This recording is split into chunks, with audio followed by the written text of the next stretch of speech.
Hey, welcome to another episode of Breaking Protocol from the Razzle Dazzle Show, our ongoing miniseries where we break down key updates and design questions straight from the development of Shade Protocol. These episodes are built around the game's community engagement series, Devs Ask You or DAUs, where Kendall and the team not only show what's changing, but invite fans to shape the journey with them. In Shade Protocol, Zura is more than just the character you play. She's the lens through which the entire story unfolds. We sit down with Kendall to explore how Shade Protocol balances player-driven choice with character-driven storytelling and the emotional tools it uses to keep players deeply aligned with Zura's experience. Be sure to follow us and Little Legendary on our socials and YouTube channel, and be sure to join the Shade Protocol Discord server to follow new DAUs, vote in polls, and share your voice directly with the dev team. Links to everything will be in the description down below, and with all that being said, it's Razzle Dazzle time!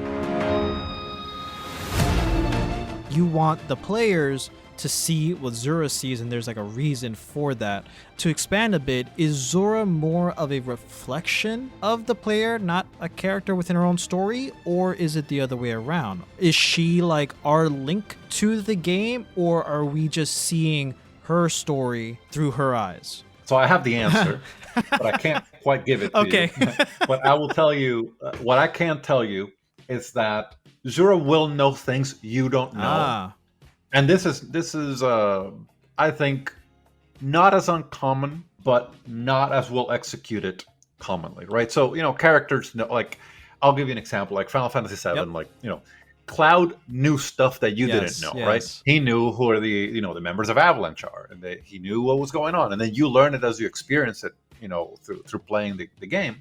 But as there are things that Zura is going to know that you're not going to know, but they're not like secrets. They're just, she won't be surprised by things you will be surprised. But I would say you're not necessarily her, and I don't want the players to feel I'm Zura. Okay. I don't necessarily want that.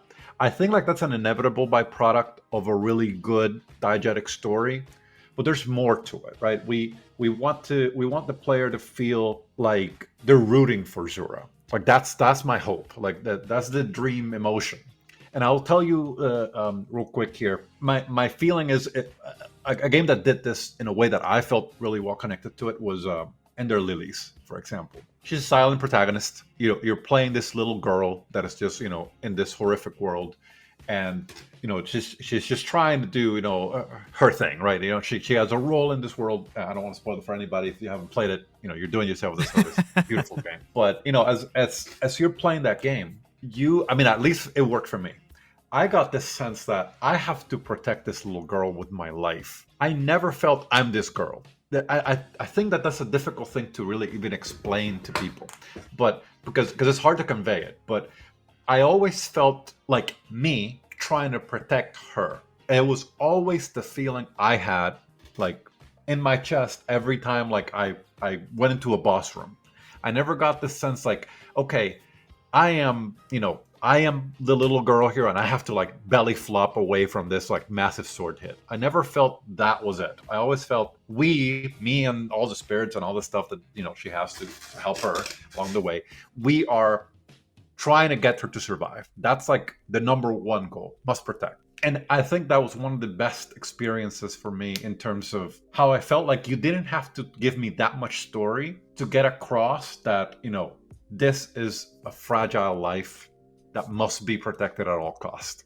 And that's my role here. I'm hoping that we can convey something like that. That there's a little bit of distance between the players and Zura, enough to kind of fall in love with her from that perspective. Like, you root for her, and you want things to work out for her, but a little more, and then you can kind of see the beauty of it. I'm happy to give you the core of how this all came up, but it'll take time. So I could give it to you. You could cut it, but it's there's a reason why I had this moment here that I told my team about, which is how I came up with all of this. Conceptually, it was just a stupid thing that happened to me, and then I said, like, this is the best story. This is the best story ever. I want to do this. It had to do with a stupid ant in a house. But regardless, for me, the version of the story that works best is when I feel this sense of connection to the main character, but I don't feel like I am them. It's not so literal as an I am them. I feel like I have some connection to them and I want them to succeed and I'm doing my best to help them succeed. But there is more. There could even be a sense of awareness that they don't have, a sense of futility that that they don't, a sense of like they don't perceive the odds the way you perceive them because you have more understanding of all the pieces. But you're not necessarily seeing cutscenes where you're seeing like how other characters feel without you being there. Does that make sense? Like I would like it to be something that is closer to you are living, you are seeing things through the eyes of Zura, but you are something else. You are more than that. You are a beholder in a way. Can you expand a little bit more of what kind of tools does the game use to keep the player emotionally aligned with Zura then? Yeah. So that's really important component. The shortest version I can tell you is I think music is going to be a big thing here. Even more like we have beautiful pixel art, but I think music is going to be core component. It's a very musical game. So making sure that, we're constantly showing, not telling, that gets done best by environments, enemies, and music. The actions of the player are not inconsequential at all. They're very meaningful, but they're definitely not the core storytelling. The core storytelling should happen by the world, and then the player should make decisions inside that frame. At least that's how I think should be executed. There's many games that do the opposite, and they do really well too. So it's two camps that are both well executed. If well executed, both work. So the tools that we want to use for that, I would say adaptive music, making sure that whenever we're under tension, the music is tense, but whenever we're not, then the music kind of dies down and becomes a little bit more beautiful and sometimes somber, sometimes even hopeful. Also, just the breadth of enemies. Some of the enemies, this world is not normal. And I think like that's not something that I say out of self-importance or the belief that that we're just it's more of the sense of there is a beauty in the world that has more to do with like some of these enemies don't want to fight you. I think that's a very important thing that it's hard to explain right now because people haven't necessarily seen all the pieces.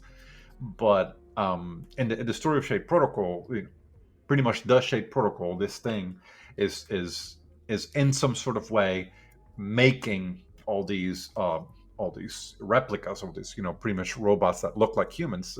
They were made by humans. It's making them do things they don't want to do. But this is not like a zombie virus. It's nothing like that. But it does have this like concept of what is free will and what does that look like whenever it's attacked by something external.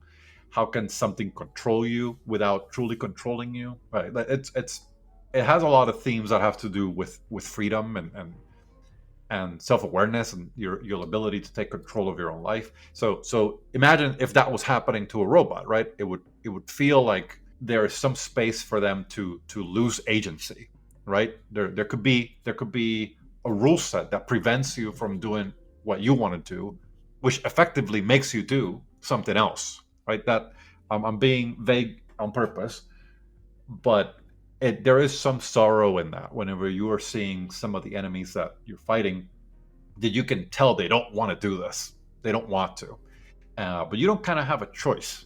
So it's a pretty interesting world in that way. Yes, I guess those are the tools that we're going to use: environmental storytelling, music, and enemy design. Not only like mechanically, but actually making enemies that when you see them, you're like, oh no, like why am I fighting you? Like this shouldn't happen. Like the snacklets. Like the snacklets. That's a good example. Yeah, this little cute, beautiful robots that you're like, why am I popping you? Why are you dying? Here in front of me. You're so cute, but it's gotta happen. Like it's just you gotta kill them all. So. It'll be okay. That's the new catchphrase for the game. Gotta kill them all instead of it's the opposite of Pokemon. Yeah. You deactivate them. We'll say you break them. It's okay. Shade Protocol continues to be shaped not just by its creators, but by its community. Whether it's refining how story is told or rethinking player immersion, every DAU opens the door to deeper collaboration. Thank you so much, Kendall. Thank you. This has been another episode of Breaking Protocol from the Razzle Dazzle Show. Want to help shape what Shade Protocol becomes? Join the Shade Protocol Discord server to follow new DAUs, vote in polls, and share your voice with the dev team directly. And if you like this breakdown, then stay tuned for more spotlights and interviews with Kendall right here on the Razzle Dazzle Show. Remember, the future of Amiria is still being written. We'll catch you on the next one.